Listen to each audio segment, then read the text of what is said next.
చాలాసేపు రాజశేఖర రెడ్డి గారి గురించి, వాళ్ళ ఫ్రెండ్షిప్ గురించి, వాళ్ళ రాజకీయ ఇనిషియల్ ప్రస్థానంలో జరిగిన విషయాల గురించి అన్ని గుర్తు చేసుకున్నారు, మాకు గుర్తు చేశారు. చాలాసేపు మాట్లాడాం, చాలా సంతోషం అనిపించింది. వచ్చి ఆశీర్వదిస్తామని మాటిచ్చాను.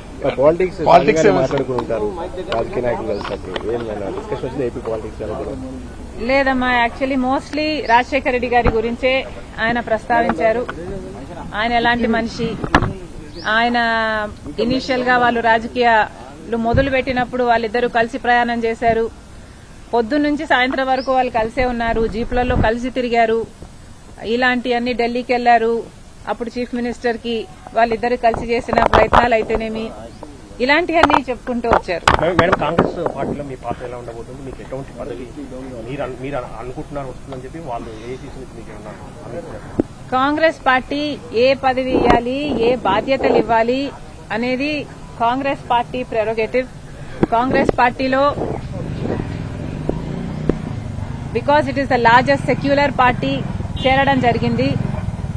రాహుల్ గాంధీ గారు ప్రధానమంత్రి అయితేనే మన దేశానికి మంచి జరుగుతుందని, కమ్యూనల్ వైలెన్స్లు తగ్గుతాయని, రాజశేఖర రెడ్డి గారే రాహుల్ గాంధీని ప్రధానమంత్రిని మనస్ఫూర్తిగా చేసుకోవాలి అనుకున్నారు. కాబట్టి అదే జరగాలి, అది జరిగితేనే మన దేశానికి మంచి జరుగుతుంది అని చేరడం జరిగింది. ఇంకొకసారి చేరిన తర్వాత వాళ్ళ చేతుల్లో మనం పెట్టుకున్న తర్వాత వాళ్ళు ఎలా ఆదేశిస్తే అది నమ్మకంగా చేయాల్సి ఉంటుంది.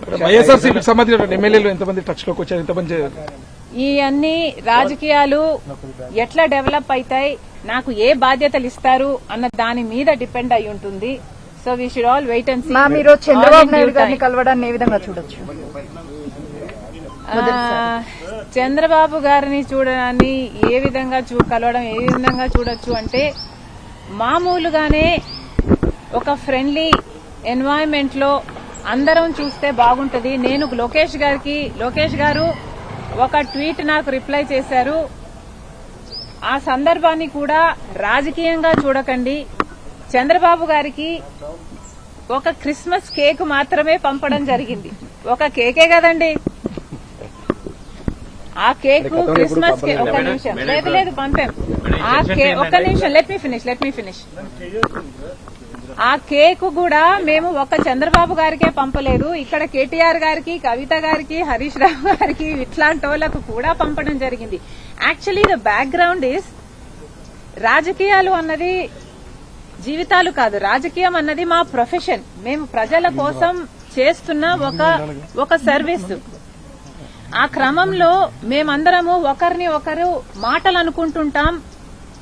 మేము రాజకీయ ప్రత్యర్థులం కాబట్టి అనుకోవాల్సి వస్తుంది, అనాల్సి వస్తుంది. అలాంటి బిటర్నెస్ ని ఓవర్కమ్ చేయడానికి పర్సనల్ లెవెల్లో కూడా ఒక పండగ వస్తేనో ఏదైనా పెళ్లి వస్తేనో వాళ్ళకు ఒక కేక్ పంపిస్తే on a friendly note, personal గా బిటర్నెస్ ఉండకూడదు, అందరం ఫ్రెండ్లీగా ప్రజల కోసం పనిచేయాలి అన్నది కాన్సెప్ట్. ఇప్పుడు కూడా చంద్రబాబు గారిని పెళ్లికి మాత్రమే పిలవడానికి వచ్చాము. ఇది పొలిటికల్ కానే కాదు. చంద్రబాబు గారు ఒక తెలుగుదేశం పార్టీకి నాయకుడు, నేను కాంగ్రెస్ పార్టీలో ఒక కార్యకర్తను. మాకు రాజకీయంగా ఏ లావాదేవీలు ఉండదు, ఉండకూడదు, ఉండబోవు కూడా. రాజశేఖర రెడ్డి గారు కూడా తన సొంత పిల్లల పెళ్లిళ్లకు కూడా చంద్రబాబు గారిని ఇన్వైట్ చేయడం జరిగింది. చంద్రబాబు గారు కూడా రావటం జరిగింది, మమ్మల్ని ఆశీర్వదించడం జరిగింది. ఇదేమీ వింత కాదు, విచిత్రం కాదు. సో దీన్ని ఒక ఫ్రెండ్లీ ఎన్వైరన్మెంట్ లో చూస్తే అందరికీ తెలంగాణ రాజకీయాల్లో షర్మిల పాత్ర ఉండబోదా? కాంగ్రెస్ పార్టీలో మనం పెట్టుకున్న తర్వాత కాంగ్రెస్ పార్టీ ఏ బాధ్యతలు అప్పగించినా ఆ బాధ్యతలు నేను నమ్మకంగా చేస్తానని ఆ రోజు చెప్పాను, ఈ రోజు చెప్తాను. మీరు ఫ్రెండ్లీ రాజకీయాలు కోరుతున్నారు, ఇప్పుడంతా ఫ్రెండ్లీ రాజకీయం. మీ సోదరు ఎలా ఉన్నాయి పరిస్థితులు అని చూస్తే రాజకీయాలు అలా ఉండకూడదు అంటున్నారు. I'm not condoning anything. ఇలా ఉన్నాయి రాజకీయాలు అని నేను మీకు చెప్పనవసరం లేదు, మీ అందరూ కూడా చూస్తున్నారు. కానీ ఫ్రెండ్లీగా ఉండాలి. మనం అందరము కూడా ప్రజల కోసం ఉన్నాం. ఏ వేదిక అన్నది ప్రజలకు తెలుసు. ఏ ప్లాట్ఫామ్ ను మనం ఎంచుకున్నా, ఏ పార్టీని మనం ఎంచుకున్నా ఉన్నది మాత్రం ప్రజల కోసం. సో ప్రజల కోసం నమ్మకంగా పనిచేద్దాం. పార్టీలు ఉన్నది, లీడర్లు ఉన్నది ప్రజల కోసం, స్వార్థం కోసం కాదు అన్నది నా అభిప్రాయం.